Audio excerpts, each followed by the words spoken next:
BBC telling their staff in an email that they're, quote, determined to fight President Trump's legal threats after airing a misleading edit of his January 6, 2021 speech. Our own Jerry Baker worked at the network in the 1980s and 90s, criticizing his former employer in the Wall Street Journal, saying, quote, their orthodoxy is familiar on race, gender, and sexuality, immigration, and national sovereignty, climate alarmism, Western civilization, and international affairs. It's this very presence in the homes of almost the entire British population that makes the BBC so unsuitable for a diverse democracy. No organization should have that much influence. Here to discuss this is The Sun's own editor-at-large, Harry Cole. So rivalry aside, it's hard to imagine. I couldn't believe this. 94% of homes in Britain are exposed to the BBC, and 74% of Britons use the BBC in some way every single week. That's power. How are they wielding that power? Well, as you've seen in the last couple of weeks, not that well. It's worse than that, Brian. I have to tell you, if you don't buy your TV license, if you don't, sign up for your teletax, you risk prison.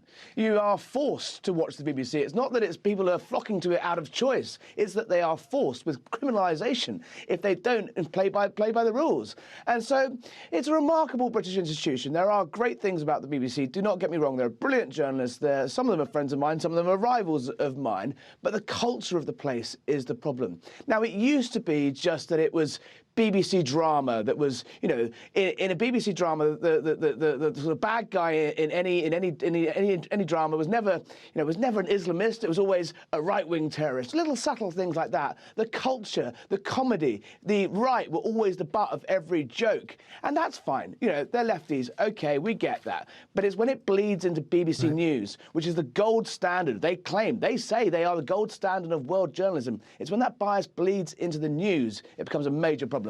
So, Harry, for example, I always watch the BBC because I get up in the middle of the night to do the show, and they have great stuff. And I just watched a great reporter do stuff in Iraq. I saw scenes in Iraq I couldn't get anywhere else. I thought, wow, I appreciate that story. But what I also find stunning is that how many people seem, outside of the BBC, when I watch Sky and others, absolutely happy that Trump is taking on the BBC. They want to see him go through with this lawsuit for them. They want more than just Trump's situation exposed. Can you explain that?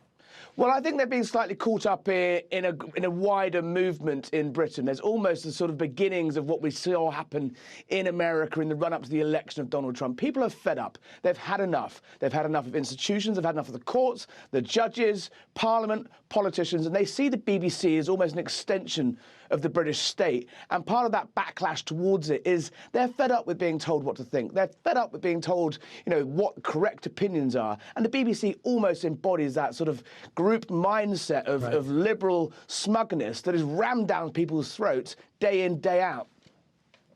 It's amazing how much our issues are like your issues. Sometimes you beat us to the problem, and sometimes you're second.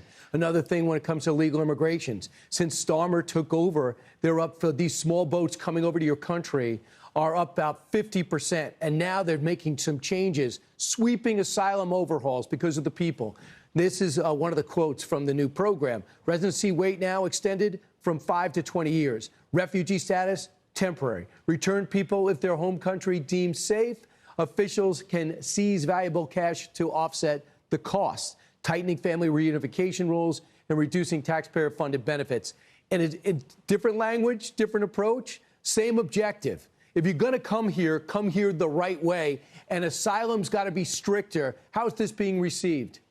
Well, I think a large part of people think, this is almost like sort of the stable door being slammed shut far, far too late. What I would say, look, it's better late than never. Look at what Donald Trump did when he came back into office last year. He was elected around a similar time as Keir Starmer. He got that southern border under control early. He gripped it. Meanwhile, Keir Starmer has seen legal migration is coming down a little bit, but illegal migration, as you say, is rocketing. Right. Now, the biggest problem Starmer has, the British Prime Minister, is he's got to get this through his party, who are very, very queasy about this. His MPs are far, far further to the left than he is. He's got a new hardline Home Secretary who's implementing some of this stuff, but whether his party will wear it remains to be seen, and whether the public genuinely believe a guy who once said that he didn't believe in borders and has spent years and years campaigning for open borders and for human rights legislation is really the guy to fix the crisis.